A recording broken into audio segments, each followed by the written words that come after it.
అందరికీ నమస్కారం. నేను ఇవాళ పొద్దున్నే నిద్ర లేవగానే ఒక వీడియో చూసుకుని నవ్వుకున్నాను. అది చాలామంది మిత్రులు కొంచెం అపార్థం చేసుకున్నట్టున్నారు. 10 ఏళ్ల సంబంధం ఉంది, నేనంటే ఎంతో అభిమానంగా ప్రేమగా చూస్తుంటారు. మేము కూడా ఎంతో మాట్లాడుకుంటాం. దాన్ని నేను ఆయన ఏదో ఒక రకమైనటువంటి మిస్అండర్స్టాండ్ తోటి మీడియా మిత్రులు అలాగే దాన్ని అపార్థం చేసుకున్నారు. అలాంటిది కాదు.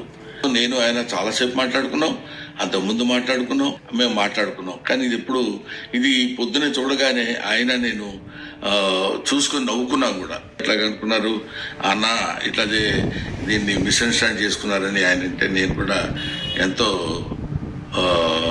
అయ్యో ఇదేంటి ఇలా జరిగిందని, ఆయన్ని ఎక్కడ అపార్థం చేసుకుంటారో అని, అలాంటిది కాదు అని చెప్పడానికి, క్లారిటీ ఇవ్వడానికి మాత్రం మీ అందరికీ ఫోన్ చేసి చెప్తున్నాను. దయచేసి అలాంటిది ఏం లేదు, మిస్అండర్స్టాండ్ చేసుకోవద్దు. ఇన్ని సంవత్సరాలుగా ఆయనకి మాకున్న అనుబంధంతో మేము ఇద్దరం సరదాగా అలా మాట్లాడుకున్నాం తప్ప వేరే విధంగా కాదు. నమస్తే.